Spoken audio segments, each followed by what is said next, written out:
Right. Thank you very much. Good afternoon, ladies and gentlemen. What I'll do is I'll go through the plan for today. We'll start off with an interactive PowerPoint presentation, and that is the operative word. It's interactive. Volume, please. I'm echoing here. Yeah. Right. Yeah, it's going to be interactive. That means I also want to learn from you. I will be asking questions. I'm not trying to show how smart I am or how smarter you are, but I need feedback from you. So this is not a lecture. I don't lecture at all. We're going to discuss. And what we're going to discuss today is taking our way of thinking from this thing called compliance, you know, the regulatory way of doing things. And there's nothing wrong with that. But what we want to do is to develop a culture of people wanting to do what they have to do. Now, why do I think a lot this way? It takes me back to when I was 21 years old, which is 2 years ago. Yeah, I know. When I graduated from university, got a job as a shift plant manager in a battery assembly plant. And one of the things I noticed straight away from the system there was a system of what I call bullying. You know, you'd have the manager go about shouting down instructions and all that.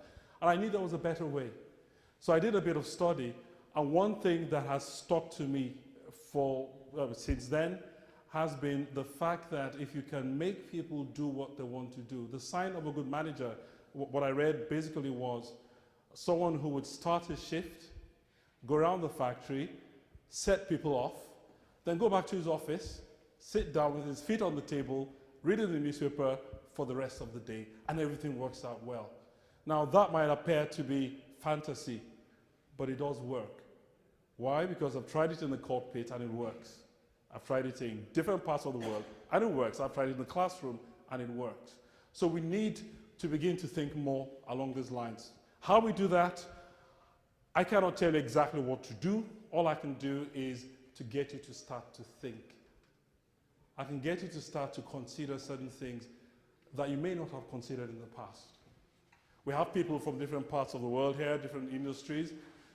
There is no one-size-fits-all for everything. So if you've come here to, I'm looking for the silver bullet or the diamond bullet, well, I'm sorry, I will disappoint you there. But what I will do is to get you thinking, to go back home, to begin to ponder about things that you may have not done in the past. Compliance, like I said, thinks more about obedience. Conformance, on the other hand, is wanting to belong, wanting to do what everyone does, wanting to, having it come from within. That picture, I saw it over the internet some time ago, and I thought, well, that might paint a good picture of what compliance really achieves at the end of the day. You have two people shouting down instructions. It makes no difference to the guy. We will also have a short break, maybe, if we do have the time, and then we'll move on to a case study. It depending on time, I may come up with a study myself or have you come up with something. We'll have a question and answer session. If you do have questions as we go along, because there's a lot to cover, I would prefer, if you possibly can, to keep your questions till that session so we don't stop the flow. And finally, we just have a conclusion just to wrap it all up. Right, what's the purpose of this summit? Why are we here today? Share info. So what's the purpose of that? What do we do with the information? Okay.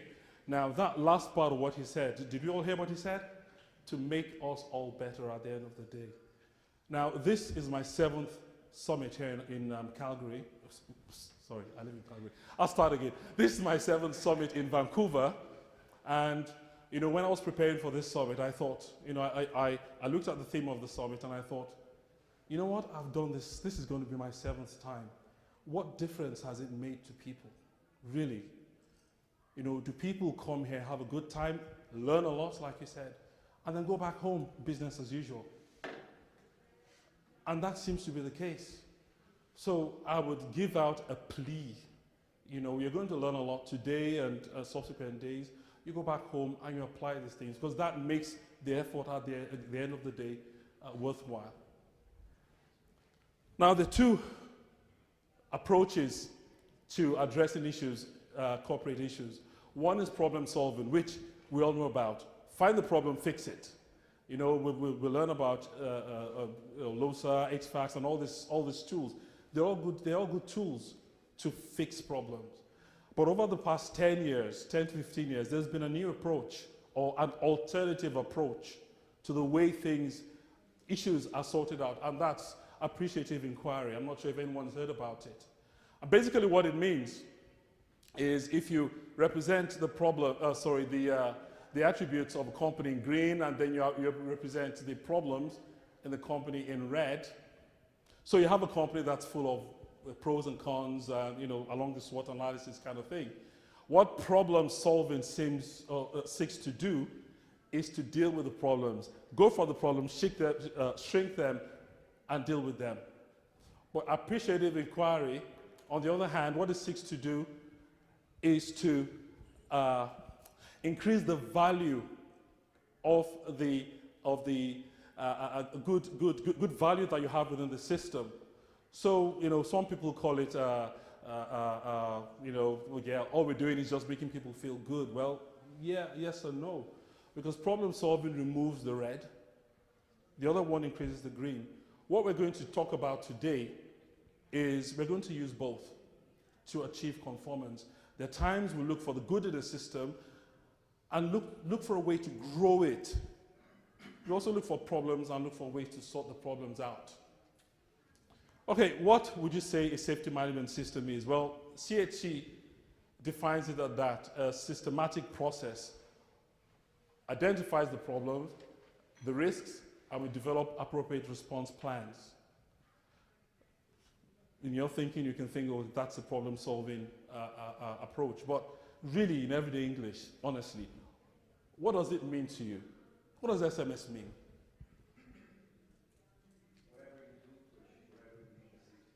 Oh, that's great. You know, I was expecting to hear a very highly technical and intellectual answer. Yeah, basically that's what it is. Now, what's the difference between SMS and airmanship?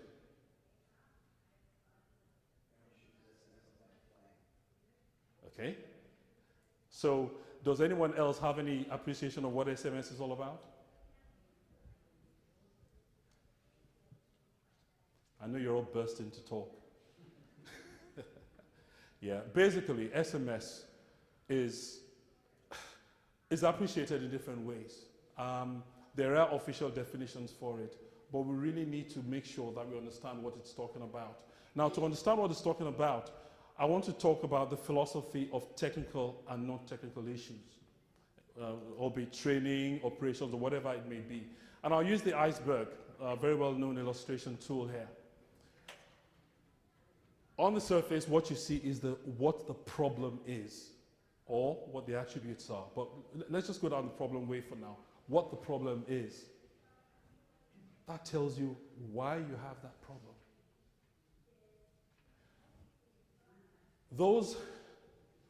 That part of the system deals with technical skills, and that talks about non-technical skills. Now, a good illustration of that is, we all know what FDM is. Does anyone not know what FDM is? Flight data monitoring? We all know what it means. Now, flight data monitoring, for example, say someone crashed because he attempted to go into a loop or something, okay? Flight data monitoring would say, oh, the pilots pulled this and did that and blah, blah, blah, and the aircraft went beyond its limit and crashed. It tells you the what, but we don't know why the guy did it. Now, if I come up with a system and I say, well, tell you what, we'll have to retrain the pilots because, oh, they put the aircraft in a compromising situation and crashed. Will that help? Why not? There's a lot more in terms of failure of training is the simplest of issue that's right there. Yeah. With an accident, aircraft accident, Yeah. airline can have Yeah. issues. Yeah. Sometimes it's not about the training itself, but the way people are approved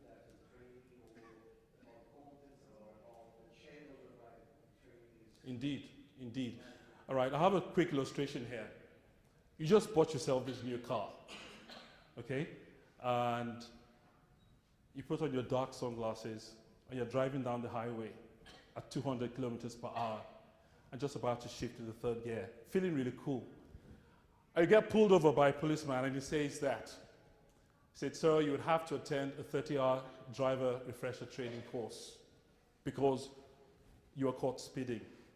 Will that solve the problem? Why not? Yeah. Okay. So why do we do that in aviation? Why do we go for retraining? You know, that's a word.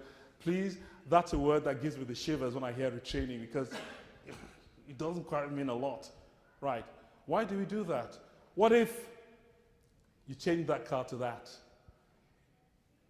What would the solution be? Sorry, what would the result be? First of all, sorry? First of all, you don't have the ability to make 200 kilometers an hour. But what has been the real change here? Think about it. What's the big difference between these cars? Or what difference does it make to the way you drive? Say again? Potential. Okay. Why not? Why wouldn't I go that far? Or why would I tend not to overspeed in this car? Sorry, say again? Thank you very much. Exactly that. With this car, I feel cool. With this car, I don't feel so cool. So this issue we're talking about here, we're addressing the root causal factor of what the problem of speeding was. So if you have a situation where somebody has done something wrong or you want to develop a system or whatever the case may be, the most important thing is to go to the root. What's the root? And it always boils down, and I challenge anyone here, any incident or accident would always boil down to the way the human being has behaved and his attitude in that situation. Our dear friend Sidney Dekker, I'm not sure if anyone was here last year or had an interesting plenary session there, but he said this in one of his books, The Field Guide to Understanding Human Error. He says, you have to understand why what people did made sense to them at that time. I'll give you a few moments to think about it. You have to understand why they decided to do what they did. It's very easy for us. I mean, for example, remember the Colgan air crash? People came up. I remember when running CRM courses in Aberdeen, you have people say, oh, well, she shouldn't have done that. She shouldn't have flown when she was ill. Duh. I mean, of course she knew that herself, but she did it all the same. He could have been, how could he have been so stupid to have missed such a piece of information? Or he should have known better. All this stuff, we all say that. Why do we say that? Because we do not put ourselves in the place that they were at that point in time. Why did they take that decision that turned out not to be right? I've got a very short video here that would illustrate what I'm trying to say.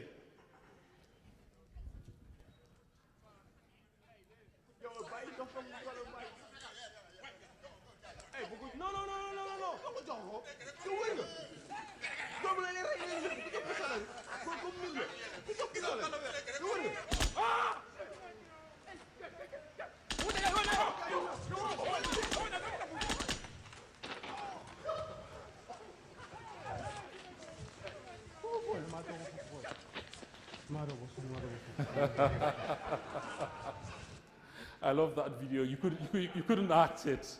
Now we all laugh. We all laugh. Now, what would your response be to those guys? Say you're the commanding officer or whatever. What would you do to them? Beat them up or shoot them? No, honestly, what would you do?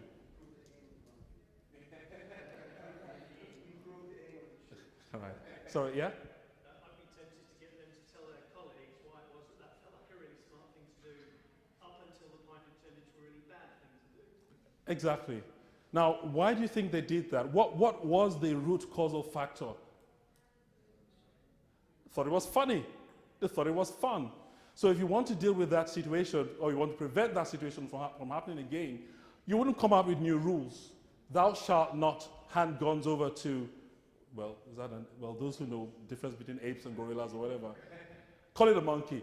Well, thou shalt not hand guns over to monkeys. Well, that might solve that problem, but it's going to show up somewhere else. So what you want to do is, like we heard about at the back over there, you want to find out why. Understand what the motivational factors were. And once you deal with that, you've dealt with all the problems that could come from that. So we ask ourselves questions, when we're trying to develop a good SMS system, because it's all about trying to develop, getting people engaged. First of all, why do people in my company choose not to follow the tenets of SMS? Why do they appear not to be aware of SMS? I remember when I used to fly for CHC in Aberdeen some years ago, and we had an auditor come around from one of the oil companies and picks on someone, one of the pilots, and says, "Yeah, what does SMS mean to you?" He said, "Texting." Now, people laughed, but it was a serious matter. I mean, to him, and he honestly meant that. It was texting. So why are they not aware of what SMS is all about? Why is it just a thought and not an innate culture? Why does that appear to be a resistance to implementing SMS at the end of the day? I'll use this to illustrate it, and we all do this, okay? We're going to have one or two trick questions very soon, but that will illustrate the fact that that's the way our minds think. You all remember this game we all used to play as kids? You have the dog on the bone, and then you have all those lines, and the whole object is to go from the dog to the bone. And you start off there, you go around, that's not it, and you go to the next one. But then what do you do as you grow up? To get the answer faster, what do you do with this? Exactly. You start from the bottom, you start from the answer and go to the question. And then you go, how could he have been so daft? For example, if he'd chosen that, how could he have been so daft to have gone for the wrong one? Because that is obviously the right one. Because we always start from the after the event.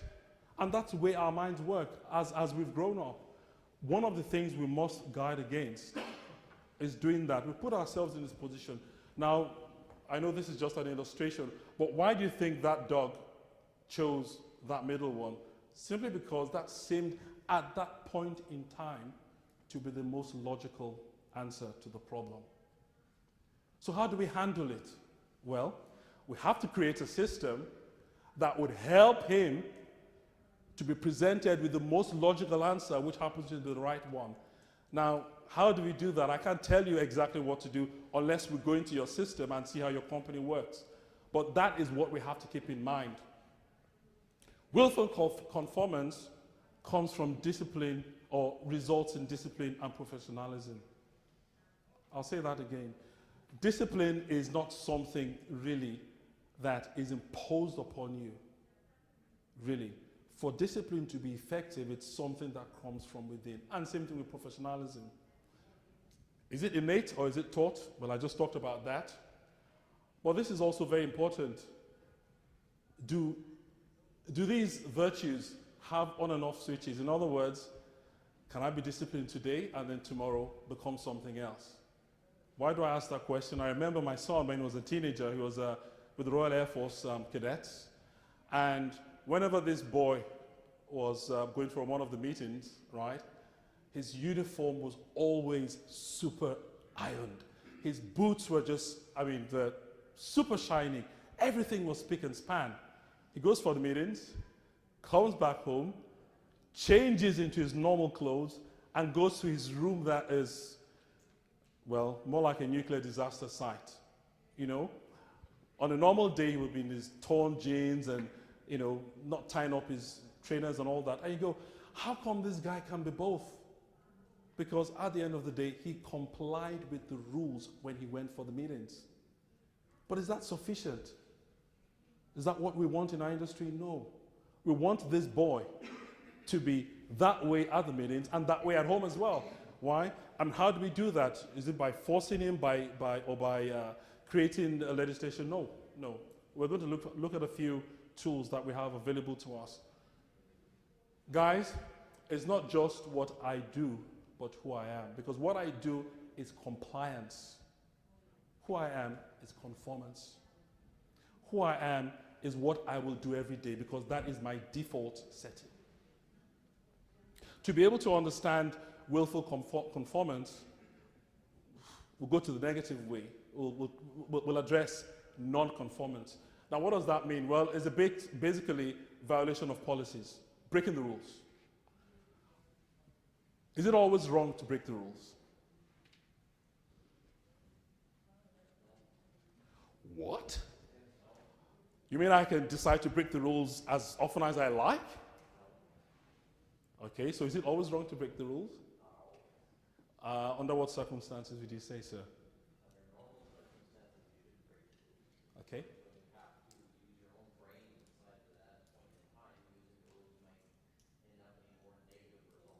Exactly, yeah. I mean, when I was in still flight, well, before going back to flying, one of the things I used to train the co-pilots on a lot, especially when going through their command training, is standard operating procedures are for standard situations. If you find yourself in a non-standard situation, well, you apply the non-standard operating procedure, which is common sense. You have to do what's right at that point in time. This was exhibited in 1988. The Piper Alpha oil production platform had an unfortunate end. But the interesting fact is that 27% of the people on board survived. And all of them but one survived by breaking the rules. The rules were, if there's a fire on board, you will go to the muster point, and thou shalt not jump into the water, because you will face certain death. Can anyone point out where the muster point is there? Somewhere inside there? I fly helicopters, and I've not seen a helicopter that does well in fire. So, really, at the end of the day, when we're talking about following rules, we're talking about following rules with a lot of sense. Now, there are two types of conformance, non-conformance. One is unintentional. In other words, I didn't mean to do it. And the other is intentional. I knew what the rules were, and I decided to go against the rules.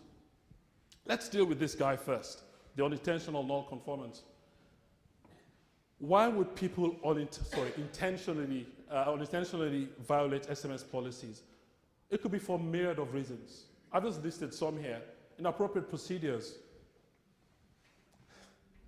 I just remembered, it took me back to my flying school when I was training in Red Hill in the UK, training on the Robinson, and the procedure for a cockpit fire was the first thing you do is to shut the vents. Does anyone know why? Oh yes, because of the fire triangle. Okay, we have heat, we have this, we have that. So we want to get rid of the oxygen, so we shut the vents so we can fight the fire.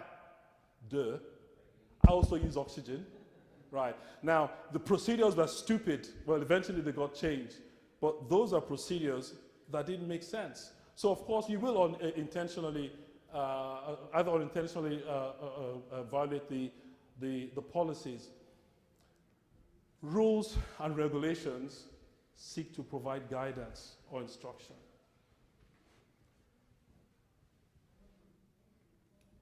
In all systems, there is, and this is very important, ladies and gents, in every system, there is an optimal level of control that you can put onto the system to make the system work.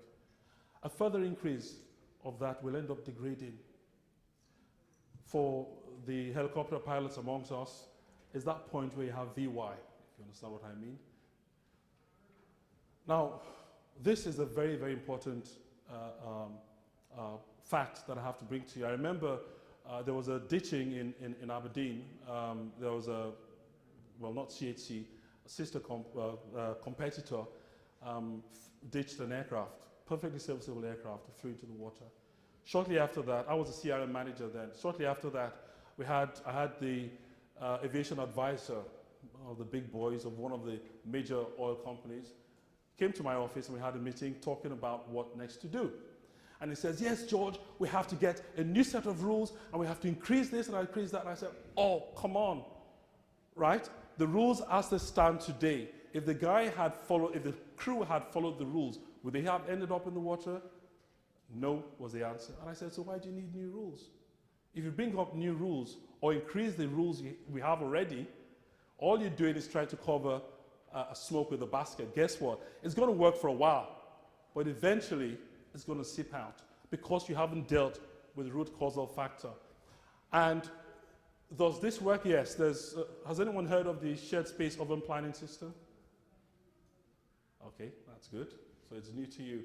Basically, what this system does is it seeks the optimum level of control, and they have done things that would really surprise you. You go, how can that work? Because that goes against the standard way that most people think. I'll just use the graph to illustrate what I'm trying to say here. A graph of the number of accidents, just to illustrate, to the number of rules. So that is the number of rules increasing, and that's the number of incidents and accidents increasing. And most of us think of it that way, okay? The more rules we have, the less accidents we have, correct? Sometimes the prescription creep in the number of rules because of the number of accidents. After each accident, tendency for it to become more and more prescriptive, trying to sort out. Exactly, because that is what the graph looks like. You get to a stage, right from when you start bringing in new rules to stop problems, you get to a stage where you actually start causing more problems for the system by increasing the rules and regulations. Do we believe that or not? Yeah. So why don't we do that? Why do we keep going more rules and stiffer, whatever the case may be? A lot of companies find themselves in that situation. And it's not just companies. Systems around the world find themselves in, we have a problem, bang, another layer. And another problem, bang, another layer. Really what we ought to do is to find out why. Where are we on that graph? If we're here, of course you need more rules. But how can we find out where we are? We'll be dealing with that very shortly. So why does that happen? Well, UK psychologists say 70% of, for example, of traffic signals are ignored by drivers. And what we want to do is to give them more liberty and more responsibility. Give the drivers, no one says throw away the rules, but you want to give everybody you deal with responsibility in the situation that they operate in. That way they have ownership of it. That way they have a responsibility. That way they're actually looking out and doing what they have to do. If you don't, this is the kind of thing you get. Now look at that. Now try to take that picture and just relate it to your daily lives or your lives at work. Is this what we want to achieve? Some people may say yes. Well, I don't agree with that, but some people may say yes. We want to make sure everybody does exactly as we tell them to do. Sorry, it's not coming out too well, but Swiss Air Flight 111, I'm sure many of you know about it. It was an MD-11 flying from the United States to, I believe it was Geneva, and just offshore Newfoundland. It had a cockpit fire, electrical fire, and the Swiss Air culture at that point in time was, thou shalt follow the checklist exactly as it's laid down. You will do it the company way. Fine.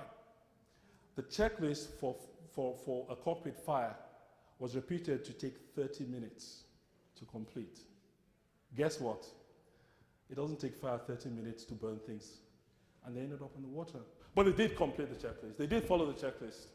You know? So we don't want that. We don't want that. I know that has been dealt with to a large degree in the industry, but those are the kind of things we're looking out for. What kind of a culture are we developing? A guy called Hans Moderman said this. He says, too many rules strip us of the most important thing. We want to have the ability to be considerate The greater the number of prescriptions, the more people's sense of personal responsibility dwindles. Think about that statement for a while. The more we tell them what to do, the less they think. What we want to achieve in all this stuff we're talking about in conformity is to give people a sense of personal responsibility. I arrived from the UK on Saturday in Calgary. Someone picked me up from the airport and he was driving me home. And we got to an intersection, there was a green light, and he just drove straight on, you know. And I thought, that's exactly what's happening. It's green, it means I have the right of way. But you could have a drunk driver who doesn't obey what you have, though you have the green light, you still have to look out. We know that. But we all slip into that habit. It's green and we just drive right through. You know, it's something we have to look out for. So this town of Drachten in Netherlands, what they decided to do was to remove the notices at a large intersection, very busy junction, and they managed to reduce the accidents from 32 in 4 years to 2 in 2 years. In other words, from 9 accidents per year to 1 by removing the signage. What they did was remove all the traffic lights, remove all the instructions, free for all. Now, from the way you're used to thinking, what would you think the result would have been? Accident goes up. I searched over the internet and I've actually found someone who'd recorded it. But that just shows that's where the junction is. No signs whatsoever. To you, that might appear to be chaos.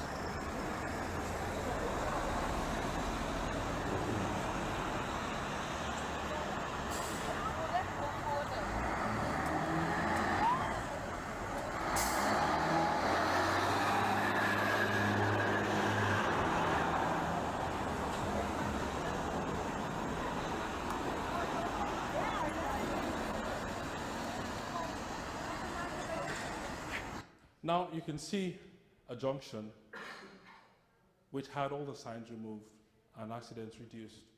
Now that has been used in all the cities, and with all of them with very positive results. So what are we saying here? I'm not trying to say you shouldn't have any rules. What I'm trying to say is that you have to review the rules you have to ensure that you are not past that the bottom of the curve. You need to assess where you are and find out exactly what you need to do. So the first key, I would say, for a good system with SMS policies is you want the rules to be descriptive enough to positively encourage people to take responsibility of themselves, of the situation. You want to put responsibility on them that will make them think and consider what they're doing. I often get this question, you know, from people, and they say, well, so how much is this sufficient you're talking about? Well, I've mentioned it already. If the rules are obeyed as they stand, would it cause a problem? If the answer is no, then you do not need any extra rules. You then have to search for exactly what the problem is. If you're not sure, well, you reassess what you have. And if the answer is yes, well, you need to either increase the rules or rewrite the rules. Have a look at this football شوف وضعية clip. جالي خودي أو خليلي في التغطية خليلي حذاري حذاري حذاري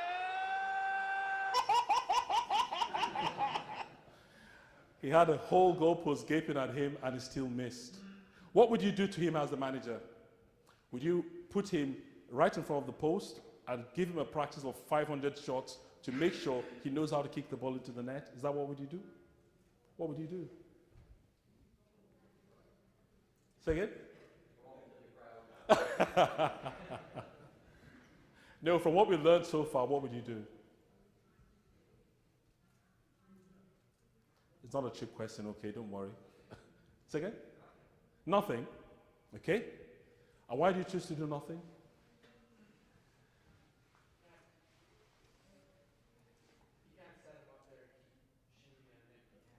Mm-hmm. Okay. Now, that is a response, and there's absolutely nothing wrong with that. People do make mistakes. Unfortunately, in the industry where we are today, when you have crashes or serious incidents,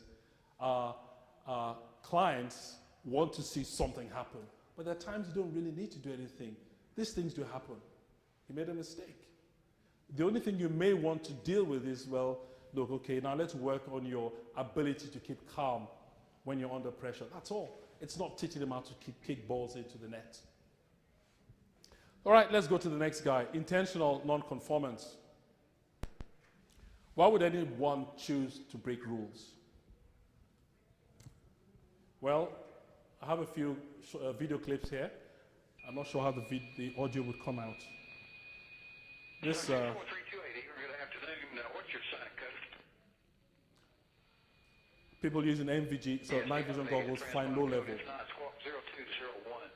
Foxtrot's current flow to restricted area outcome is 3044 or report ghost. I got make it in between there? Nope. Oh, yeah, a little fast. Look how big that is. Over.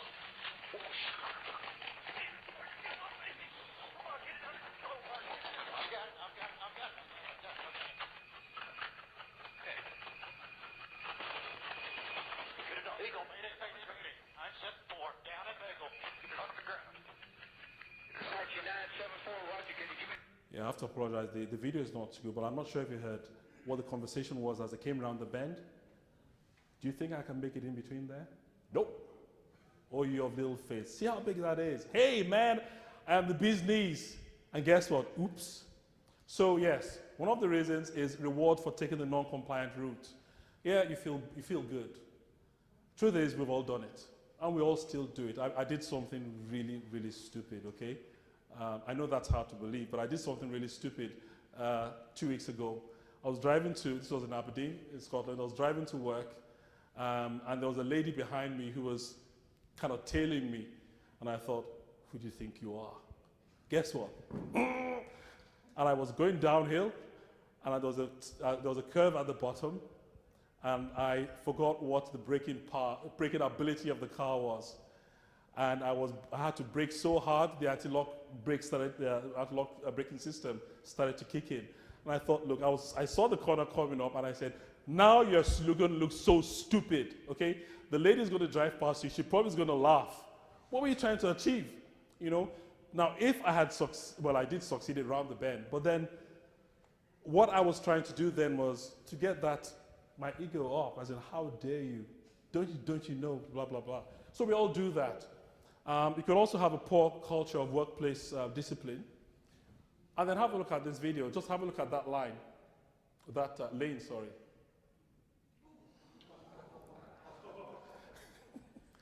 That couldn't be choreographed, sorry, if you can see.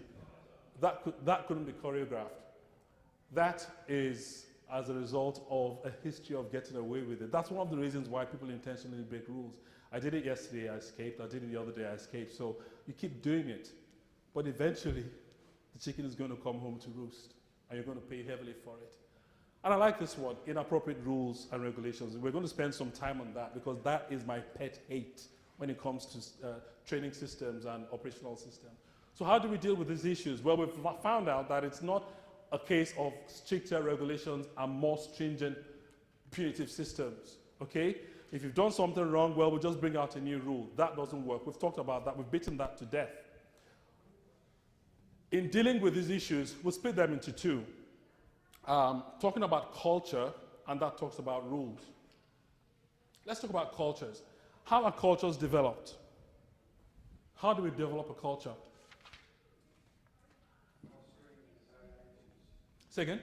By fostering the desired attitudes. Okay. And how long does that take to? Long does it take to develop a culture? It takes long. I remember, probably talk about it later on, but I must well say it now. I remember I got a call once in Scotland. It was on a Friday, and from some airline, and the operations person says, "Hey George, can you run a CRM course on Monday?" I went, "Well, I can come to your company on Monday, and I can start the process." No, we just want the course on Monday. I said, "Look, I've never been to your company. I don't know what your problems are. Ain't no way I can set up a system that's going to deal with your issues. And these issues take time to fix. No, George, we don't need all that. All we need is just a CRM course. I said, well, sorry, you've gotten taught to the wrong person. Cultures are developed with regular exposure and conscious effort. I think one of you said conscious effort. You have to be exposed to that thing for a long time, regular exposure. There was a research conducted by psychologists in Europe, and this is what they said: repetition of behavior creates automaticity. Yeah, what you call habit. That's just an intellectual's way of saying if you do something often enough, you're going to develop a habit. And that's what we're after when we're talking about cultures. To illustrate what I'm talking about, we all know what fixed speed cameras are. Okay? What are cameras out there for? What's the purpose of the camera? To slow you down. What is the official purpose of a speed camera? Yeah, safety and blah, blah, blah. Does it work? What do we do? Good boy. I will take off again. So it doesn't work. It doesn't work at all. Now, but that's what we do every day. We base our assessment of situations on checks or, well, okay, he's passed his LPC, so he's a good guy. No, he just shows that he was able to attain that level at that day. What we want to do is to have average speed cameras installed in our systems. Does anyone know what an average speed camera is? Yeah.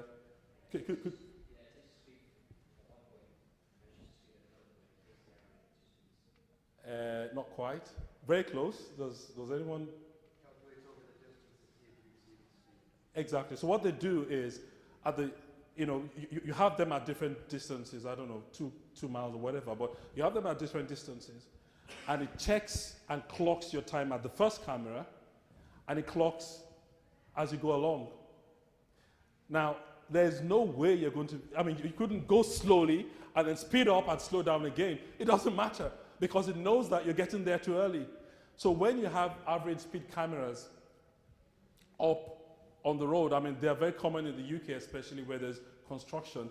Everybody sticks to the speed limit because there's no point in going fast. There's no point in slowing down in front of the camera. If you want to go fast, then the only way to escape that is to park and wait for the time to elapse and then continue. You haven't gained anything. So we want to install, and I'll use the inverted commas, we want to install average speed cameras in our system. When we're drawing up an SMS system, we are using that to develop a culture. It's not about checking you today, making sure you do this today or tomorrow. When we're drawing that up, we want to make sure that as people go along, every single day, they will have to keep to the tenets. And the more they do that, the more it becomes a habit, and the less you have to police them. Okay? So how long does it take? Well, these nerds came up with a figure. Well, it says it takes 18 to 254 days to get to 95% of a habit. Well, look, that's too technical for me. Basically, all I'll say is there's no quick fix. It takes a long time. It takes a long time. You cannot expect to come here once a year and go back and apply what you've learned and have it change overnight. It's going to take time. And you have to be aware of that and make arrangements for that. Now, I have an illustration here. We're thinking now of how to develop SMS systems. Now, imagine you have a piece of land, okay? It's all dirt, right? And you build those 3 blocks of offices. The next thing, you build a car park with the cars. And then you do the good thing and you plant, you put in the lawn. Question is, where would you install the footpaths?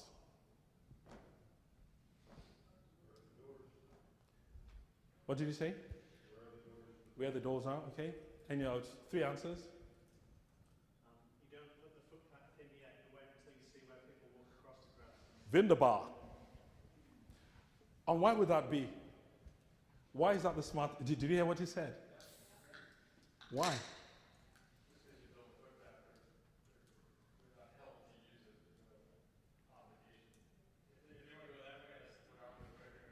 Tell you what, I'm the managing director of that company, and I put up a sign that if you do not follow the footpath, you're going to be fired. Okay, well, maybe not that.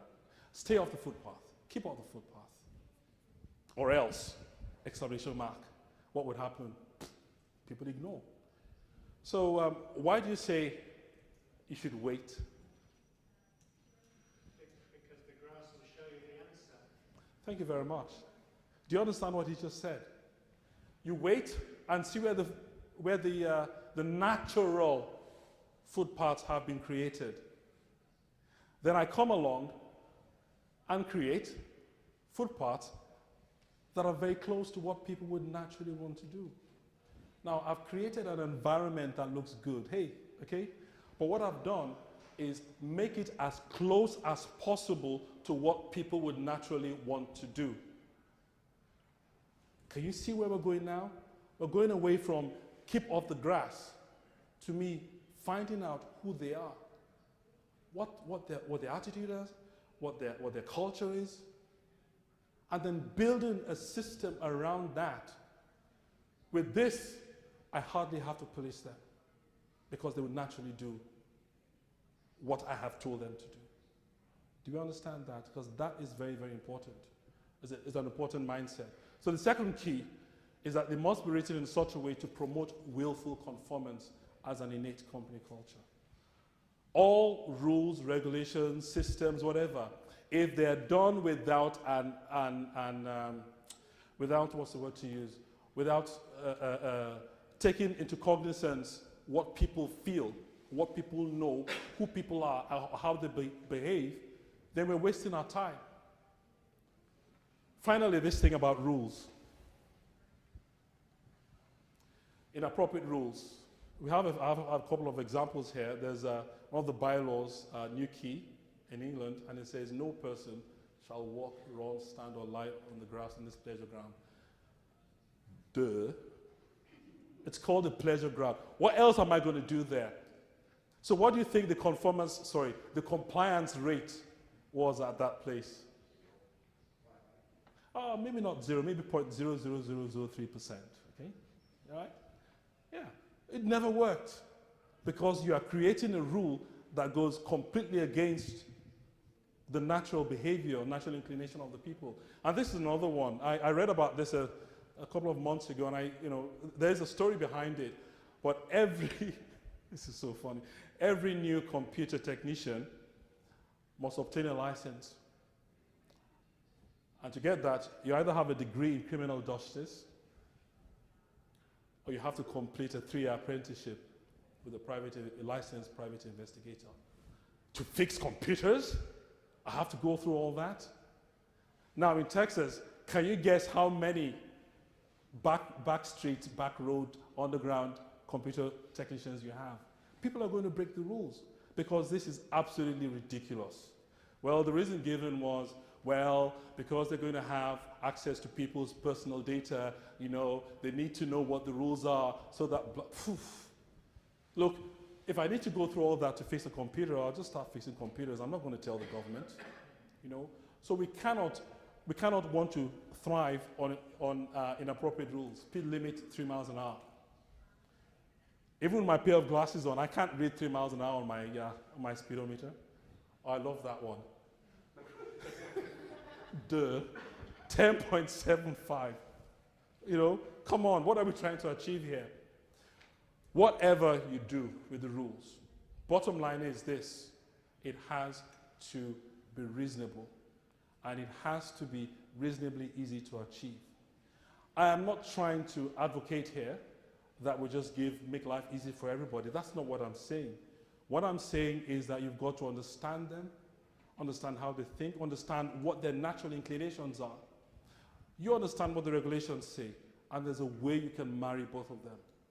Not making yourself, as the rule maker, completely oblivious of what you have. So going back to our illustration here, let's just talk about non-technical knowledge and skills. So how do we effectively manage non-technical skills? Well, there's a tool that's well known. Now I have to pause here. It's called CRM, Crew Resource Management. But I have to pause here because I know when people hear Crew Resource Management, some people start to twitch because it's a system that, people say it's old, it's been tried, it doesn't work, whatever the case may be. I'm a firm believer in it because that's my background, but I'll explain why very shortly. Just to give you, remember the evolution started off as cockpit resource management. For those who are old enough, you might remember it being cockpit resource management. And we said, oh, no, it's not just for the cockpit. It has to be for the crew. We changed the rules.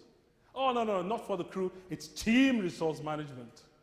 And I remember a company in Norway.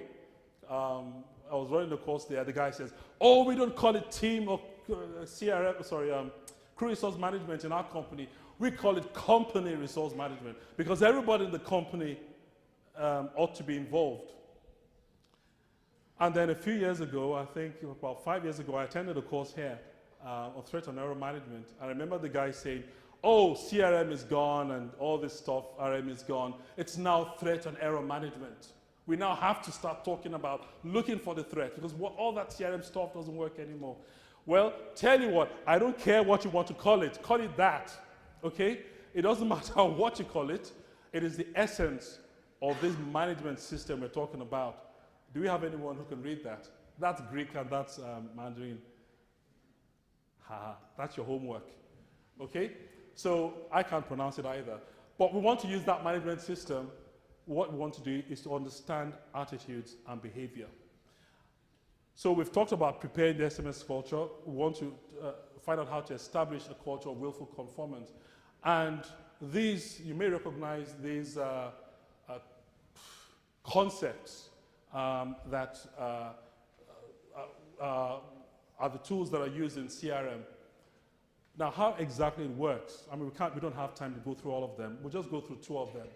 And just to give you a few pointers to what I'm trying to talk about now, just watch this video, please. Thanks. Have a good day. Mr. Delaney's office. Oh, hello, Mr. Delaney.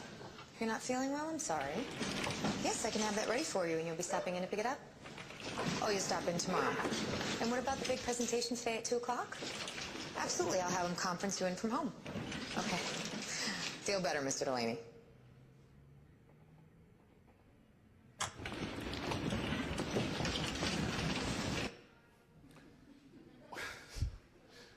I know it's not real, but why would you have a workforce that has that kind of an attitude? Why would they have that kind of an attitude towards their boss? The boss is sick, everyone takes off. We're talking here about motivation and morale. What does it mean to be motivated?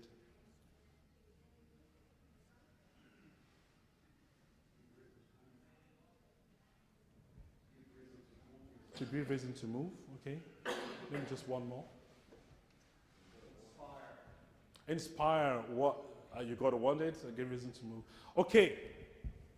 I have a reason to move and I'm very inspired and what was it you said? And I really want to get pregnant. Yeah. Can I get pregnant?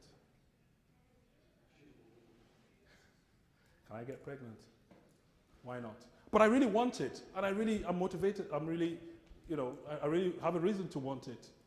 Why can't I get pregnant? Because I don't have the ability to get pregnant. Motivation is two things, guys. We all think of wanting to do it, and that's just part of it. It's both the desire and the energy or the ability directed at a goal. I cannot. If I want to motivate people, we're going to talk more, look at the motivational influences very shortly, but to be able to effectively motivate people to follow your SMS or follow your training system or follow your operational system, you have to understand what motivates them. Everyone's different at the end of the day, and we're going to prove that. There was a job advert for the first Antarctic expedition, and in 1890, and this is what it read.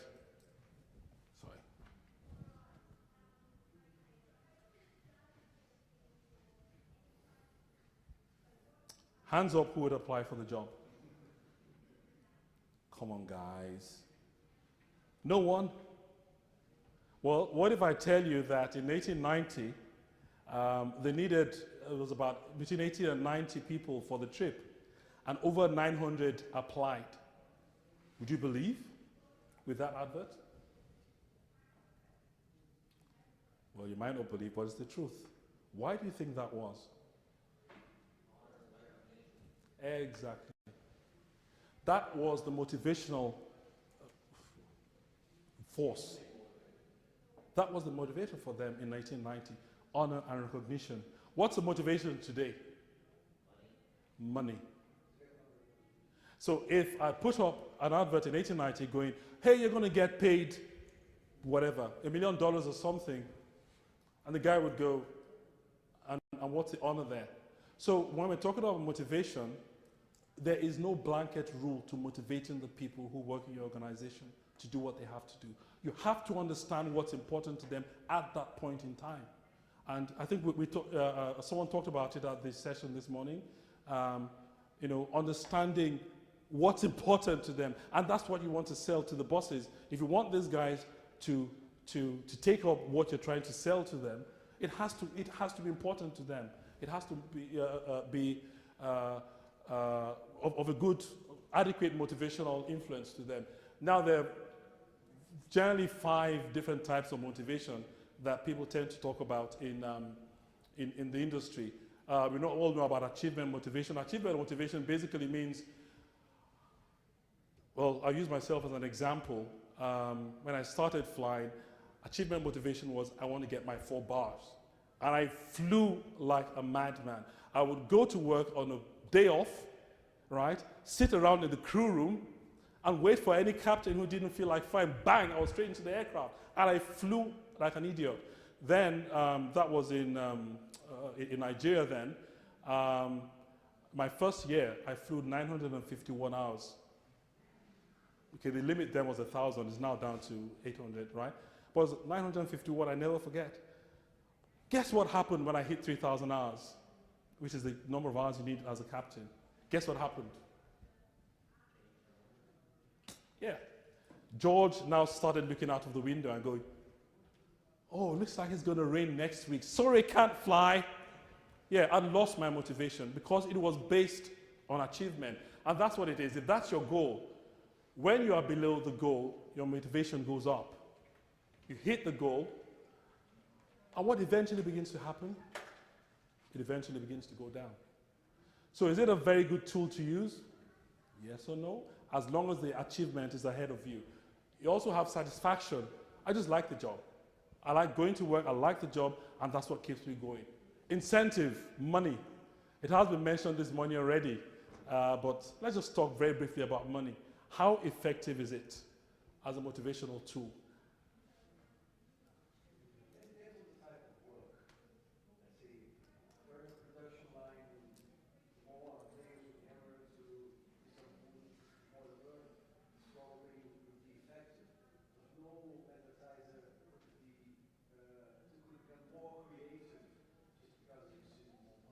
Exactly. Now, what does it mean to be rich? I know that sounds like a stupid question, but yeah, but what does it mean to be rich? If I say I'm rich, what am I saying?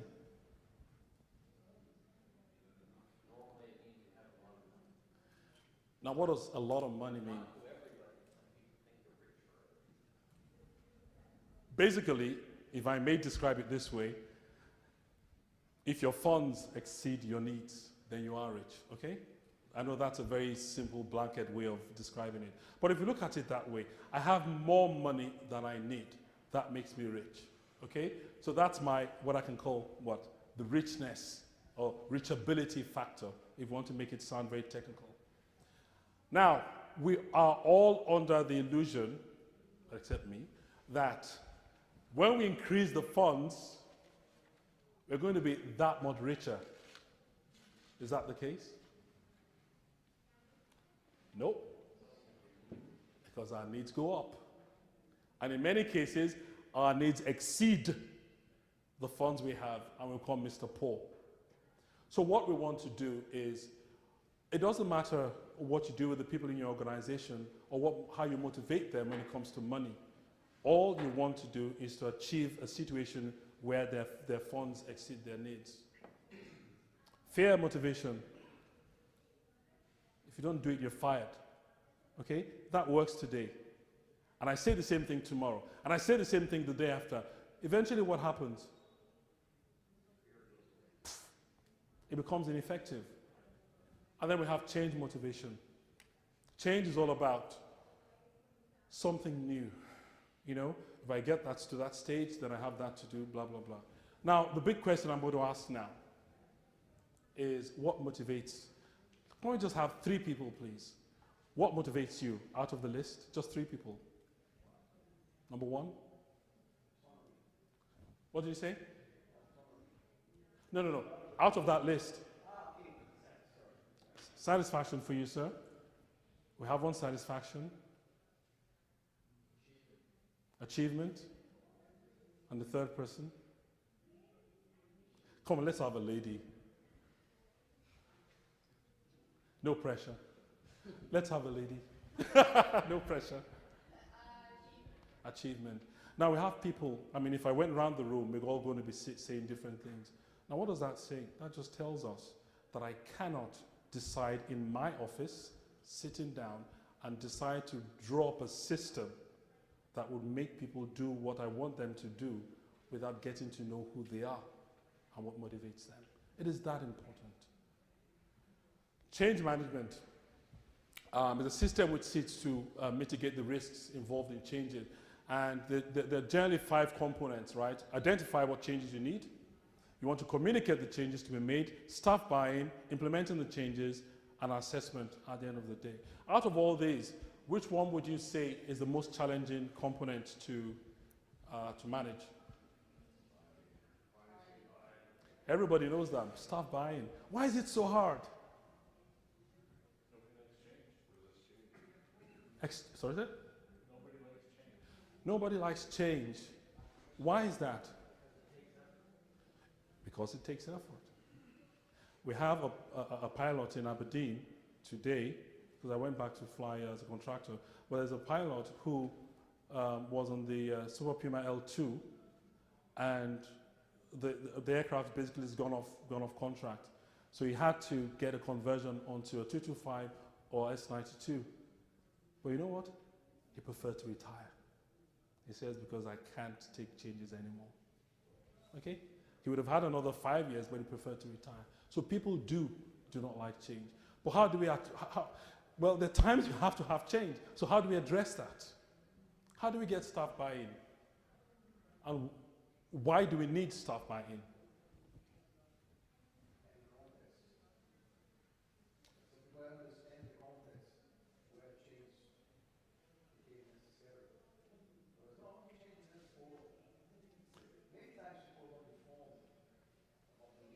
Yeah.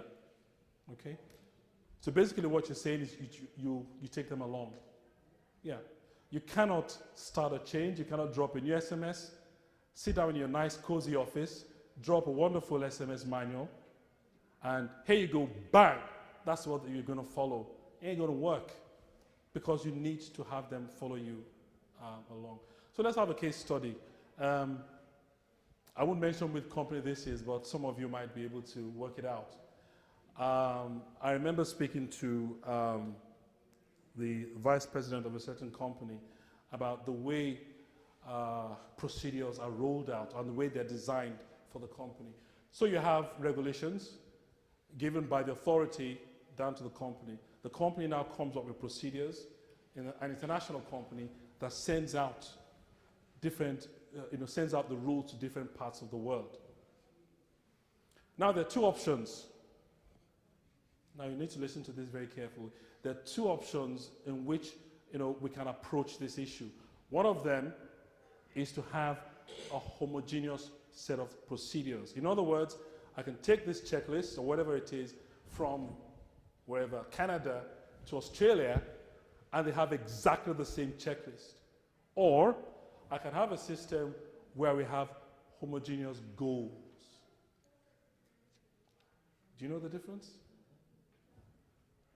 Which of the two would you say is more effective? Sorry. Eh? Why?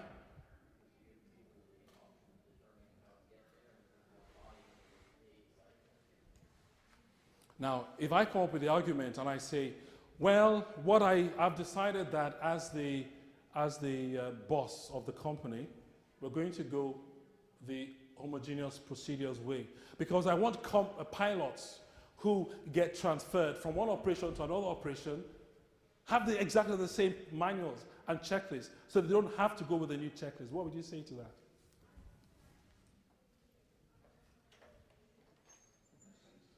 Does that make sense, Sid? They're moving around, it makes sense. Okay. How hard is it to make adjustments to following a checklist?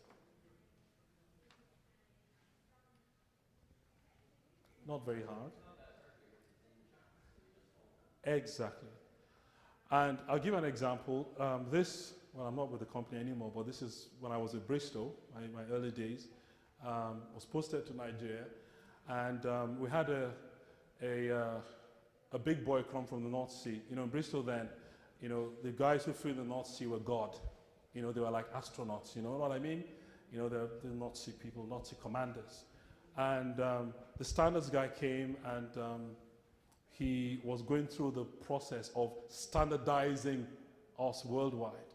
I was flying with him and I went through the after takeoff checks. So I read it out, altimeters, blah, blah, blah, bugs, anti-icing, and I skipped it. And I went on to the next one, which was the radar. He said, hey, stop. You haven't done the icing checks. I went, I beg your pardon? He says, it's standardized in the company now. You have to do the icing checks. I said, the OHT is 32 degrees Celsius. Ain't no ice here, sir. You know, well, you still have to do the icing checks because that is the company standard. Okay, right. Okay, anti-icing. Right, no signs of ice. Duh. Now, what do you think, what effect did that have on me? Did I do it in a compliant way or did I do it in a conformance way? Compliant. But guess what? Did I do it the next day? No, because I didn't believe in it because it was stupid. And I still think it's stupid, by the way. So, yes, anti-icing checks. So tell you what, we send out a checklist to the tropical part of the world where there's no ice and we take it out. Why do you need to put icing checks there? When I go back to the North Sea or I fly in Atlantic Ocean here or out of Canada or somewhere where there's icing, all I do is read through icing checks. I know what to do. Even if I didn't know what to do, I can be trained to know what to do.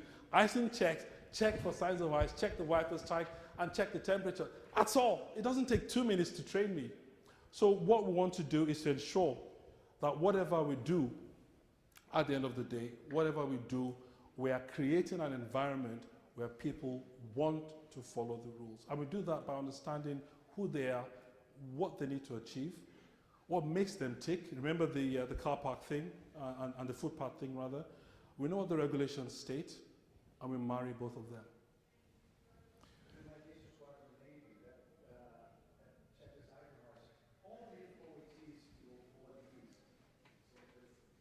Yeah, but you know, the OAT was 30-something, but he insisted on me doing it. Time is not too fat right now, so I think what we'll do is we'll go straight for the case study. What I intended to do before was to divide you up into groups. But what we'll do is just, if someone can come up right now with any example of a situation of non-conformance, what actions you took, and what the short-term or long-term effects were. Would anyone like to give us a case study?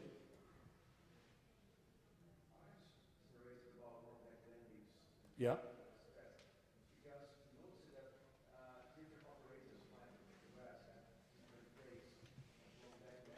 Yeah.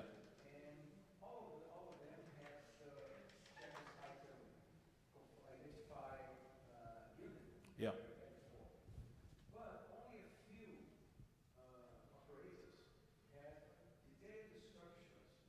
How to comply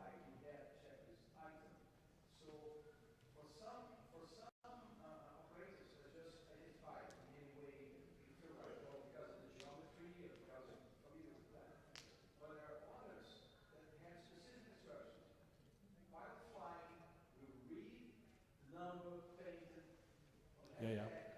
And in loud clear voice, identify with one turning view, confront that against his strike plane. And then, check this item was the same, but the lack of detail about how that item had to be executed was Okay. generated diverse outcomes. Okay. So what you're saying in that particular case, if you remember that curve that we illustrated earlier on,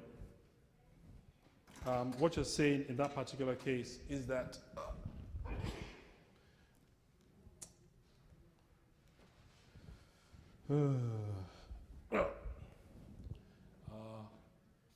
something like that. They were probably here. They increased the number of rules or the type of rules to improve the safety levels or reduce the incidents and accidents. But how do you think they would have been able to find out what was enough? Based on the number of events they said, that was a clear case where the lack of detail of how to execute. Okay. Yeah, and that's great. You know, I have been talking all the while about reducing the rules and whatever, and I'm very glad that came off, because that doesn't mean, I'm not saying that we just go back home and throw the books out of the window. That's not what I'm saying. What I am saying is you have to find where you are on that graph and know whether you reduce or whether you increase. All I'm trying to say is that it's not always a case of increasing the rules all the time.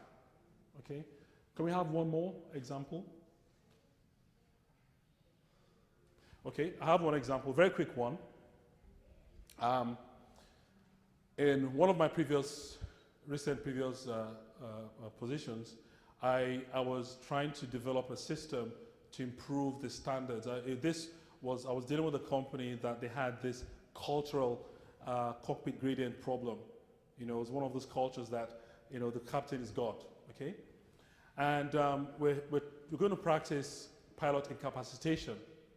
So I told the crew before the simulator ride that at some point, or during this training, someone might be incapacitated, and remember, you should do exactly what you're supposed to do as the pilot.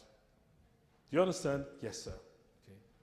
We got into the simulator, started an ILS. Sorry, does everyone understand what I'm talking about? Started an approach to the runway, okay, in bad weather, fog, and the co-pilot was flying, okay? Halfway through the approach, I disconnected the co-pilot's intercom, and I spoke to the captain and I said, when you get to the bottom, when he hands controls over to you, I want you to, when you take the controls, start doing something stupid. What I want to see is to see the co-pilot grab controls from you and recover the aircraft. So plugged him back in. So he got to the bottom, the captain says, oh yeah, I have the runway visual, I have control. So he took control and started to deviate from the runway, heading towards the tower. And all the co-pilot did was, looking at the captain and wondering what he was doing. I went, oh God. So the captain missed the tower and started heading for a tree. Just before we hit the tree, can anyone take a guess to what the co-pilot did? He just went like that. Oh man, I went ballistic, okay? I lost it then. I don't often lose my temper, but I was really, really mad. Why was I mad? I thought, you know what? You've got a set of controls.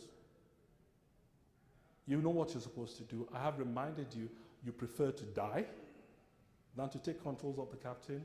Yeah, I really shouldn't have got upset, because what happened there was the fact that the procedures were in place, compliance, everything was in place, but we had still not dealt with the issue of the boldness on the part of the co-pilots to be able to say, well, Mr. Captain, you're probably flying before my grandfather was born, but guess what?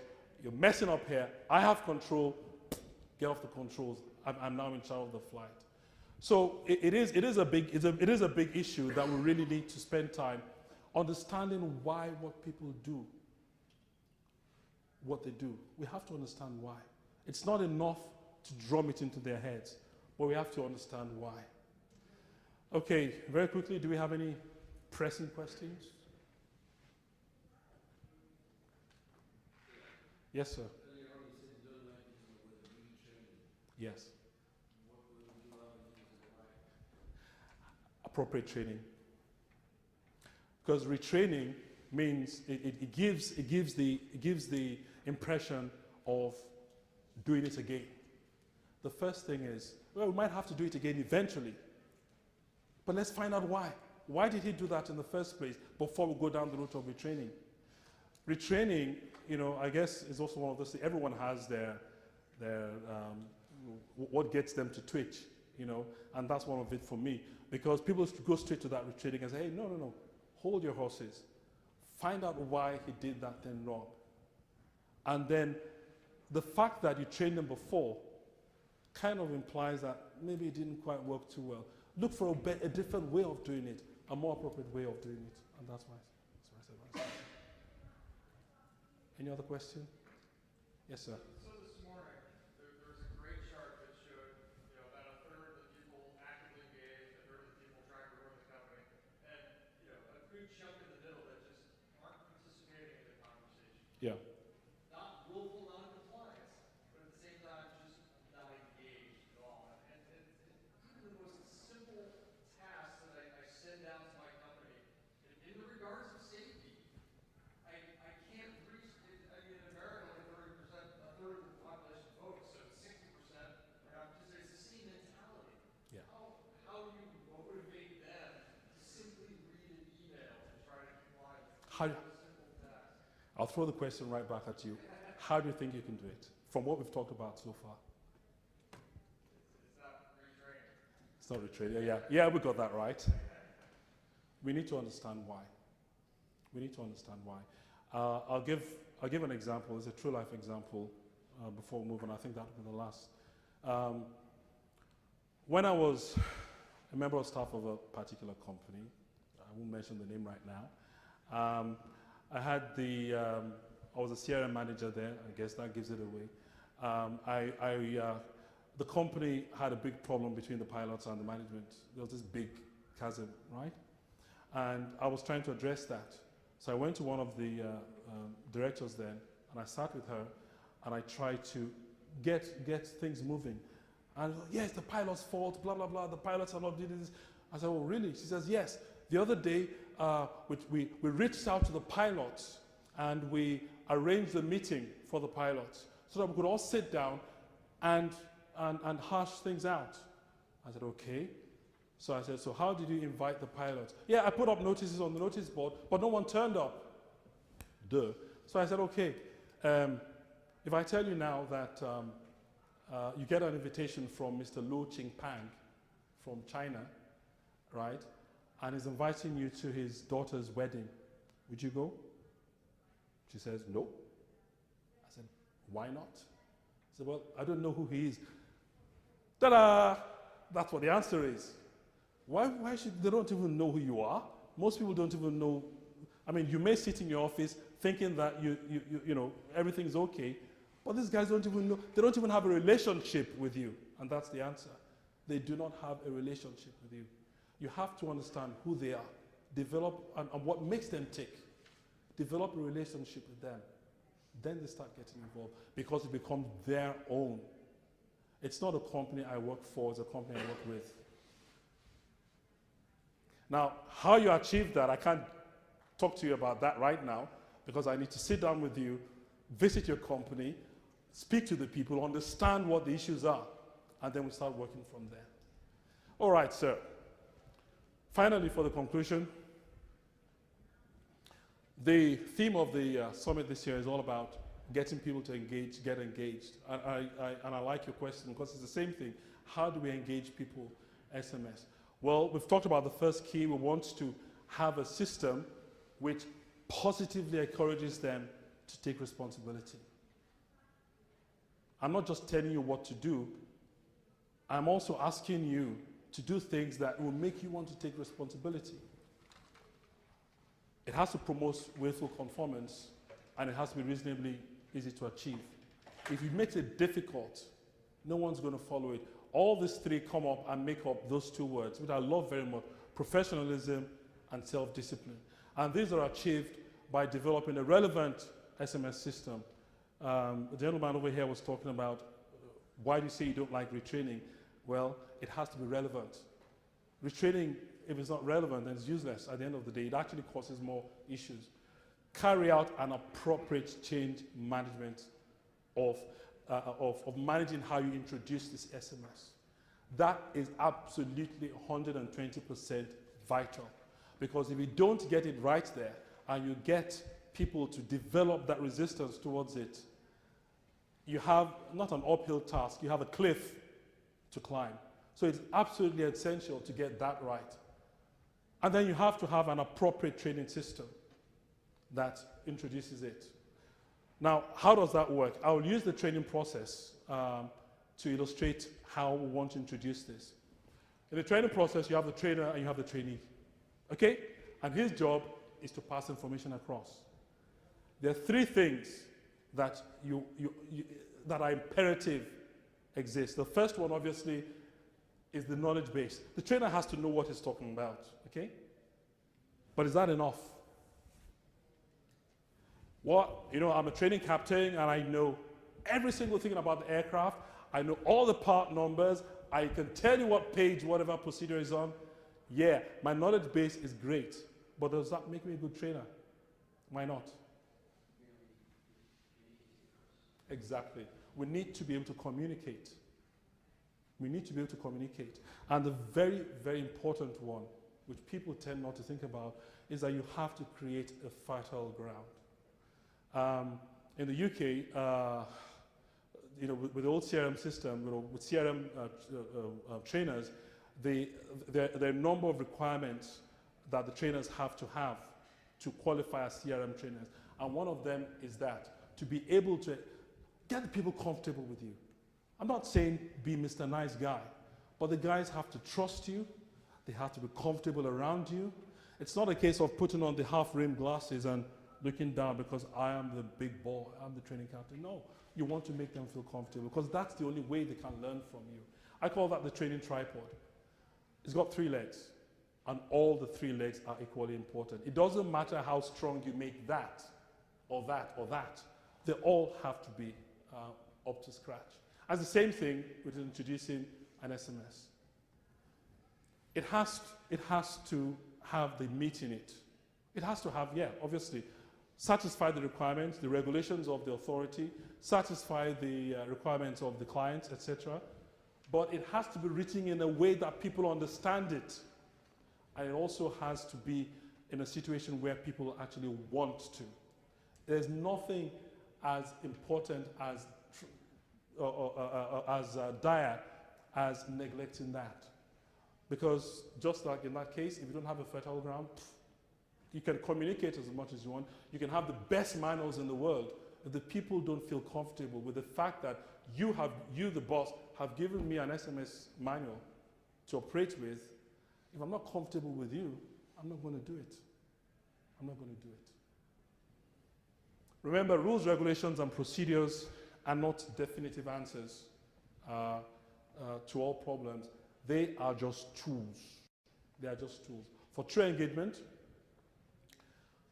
to create a culture of willful conformance, the procedures have to be appropriate.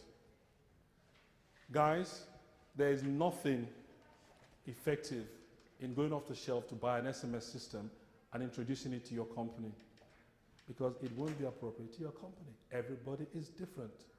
There is no one size fits all. All right, yeah, CHC has a good SMS system. Tell you what, copy and change CHC to whatever, Water Helicopters Limited. It won't work because it's designed for the company. You want to have a system which consistently repeats the things that you're trying to pass across. You have to have a full understanding of what non-technical skills are all about. It is a entirely different field for most people right now. Most people are used to technical. Yeah, okay, put the systems in place, put the software in place, and bang, we have everything sorted out. No, you have to understand why what people did made sense to them at that time. I just love that statement. I sleep with I just love it because it just tells the story entirely. And finally, you have to have an appropriate level of control. If you control too much, you get the kickback. You also could get the other end where the people just go and just follow the rules without thinking. And you do that without your system, whatever you want to call it. Okay? And finally, just to put things in a pictorial view for you, to take away with you so you have a very good memory of it is, for an SMS system to be effective, yes, you're going to deal with the intellect. In other words, remember that's the knowledge base. You're trying to teach people, put things into place, put things for people to follow into place. But equally important is to address the state of mind. How you communicate with people, how comfortable they feel with you. You do the left-hand side by using technical tools. How good your manual looks, how well it is written, etc. And the other side, non-technical content. You want to consider how to create a desire to establish a culture of making appropriate use of the tools. You want to create a desire. You want the book, the manual, to be written in a way that the people would want to go to it and open it and go, wow, that is interesting, and I apply it to my life. And that's it. However you want to approach it, I cannot tell you what to do. Every company is different. For you to develop this system yourself, you need to sit down and consider. I've just mentioned a few things, but there's a whole myriad of things you need to look over. And I just hope that we have been able to create an awareness in your minds of the things you need to look out for and to get you to start thinking. And like I started off by saying, ladies and gentlemen, it will give me great pleasure to hear that people who have left the summit have gone back home, not just stuff the stuff in their shelves and go, yeah, been there, done that, but I've started to think about issues and make changes in the organization. And this is the point where I'm supposed to remind you to fill out the feedback forms. Thank you very much.